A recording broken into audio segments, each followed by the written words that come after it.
What's up, members of the Storm? And this is my official review of Ultimate Black Panther. So for those who don't know, the Marvel Universe has recently relaunched the Ultimate Universe. This isn't Earth 1610, this is a completely different Ultimate Universe. Earth 6160. And I'm absolutely glad to see they gave Black Panther his own series from the get-go. Because I wouldn't be surprised if he didn't know this. In the OG 1610 universe, Black Panther was a character, he was just criminally underused. And what's crazy is, this one was a mutant and he was a part of Weapon X, so they had a lot to work with him, they just didn't do anything with him.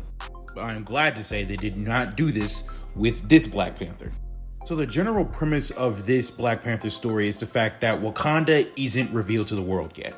And these two guys that call themselves Ra and Khonshu are trying to take over the African continent. They're doing this because this is the continent they're in charge of, given to them by the Maker. They're part of the Maker's Council, and they basically are the heads of the different nations and factions of this world. And Ra and Khonshu are trying to find Wakanda and conquer it. So to try to lure them out, what they're doing is going around to different villages, killing the people, converting the worshippers, yada yada yada. And you see, the thing is, this shooter of this universe, she, via being kind of manipulated by Dora Milaje, want to go to war with Moon Knight. But T'Challa's like, no, that's none of our business. Now, long story short, eventually that happens when T'Challa's dad gets fly blasted. With the general synopsis out the way, now I'm going to talk about the things I like about the series. First off, I love the new Black Panther outfit. As a matter of fact, not just his outfit, everyone else's outfit is just so cool.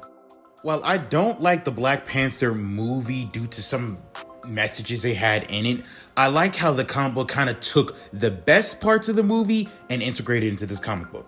Let me explain. First and foremost, they took the MCU Killmonger and actually made him an interesting character. Instead of having him raised outside of Wakanda, they had him born and raised in Wakanda, but he basically sees, out of all the stuff Wakanda has, it's not helping anybody. Sorry, I just don't feel comfortable doing that. So what does he do? He goes out and strikes out on his own. He's doing a really good job of it. He's protecting the innocents from Moon Knight and etc. And I am so glad they got rid of that stupid behind haircut. Another thing I really like about this series is the whole political side to it. Now, listen. I don't mean like IRL politics and like real life messages. I'm just talking about how things go down in the kingdom and how basically it's not as simple as just you could do this, you could do that, this, that, and the other. How being a king is actually complex, and they show this with how he's politically married to Okoye.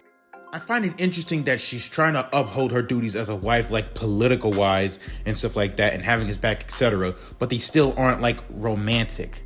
Another aspect I like about the whole politics side is the fact that basically the whole concept of coups and being wary of who will betray you in the end or throughout the whole process of the war. Because there's a group basically called the Voodoo Khan, which basically consider these the wise men, the seers, etc. T'Challa won't trust him. And he makes that evident, which kind of could be his downfall. Because I feel to me, the best way to go about potential enemies like this is the best way to do it is to not let them know that, hey, I don't trust you and I don't like you kind of thing. You know what I mean? But another thing why I like them too as well, I like them because they add to the whole suspense and the whole teasing stuff from the future. Case in point, they said that a woman of light will give T'Challa an heir. The woman of light is Storm. But here's the problem. Killmonger and Storm are a couple. And T'Challa is married to Okoye. So to see how this unfolds is going to be really interesting. And maybe we all know the child of T'Challa and Storm, the most popular one is Azadi. So maybe we could get an Azadi in this universe. I'm just saying. Now, on to the cons. Listen, the cons aren't that big of a deal, and it's not that big a thing where it's a complete shut off. But just hear me out. Now, when it comes to this whole series, they have not introduced Bast. She's a god, so a person they worship, the Panther gods, whatever. But the series is kind of hinting at that it's she's not a god.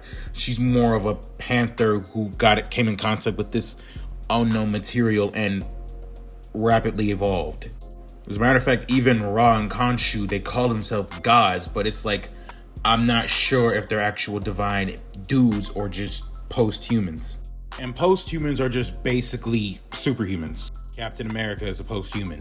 The mutants of Earth are post-human.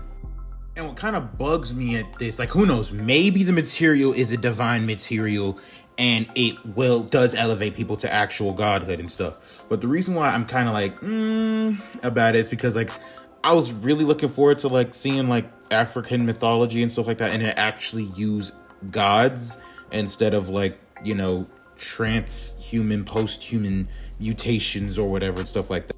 I mean, because Thor is Marvel's definition of a god, at least. Thor is canon, and he's a god. Asgard's a thing. They're not post-humans or whatever. But that's really my only criticism about the series. Other than that, it's a 10 out of 10 read, and I can't wait for the next volume to come out. I hope you guys pick this up.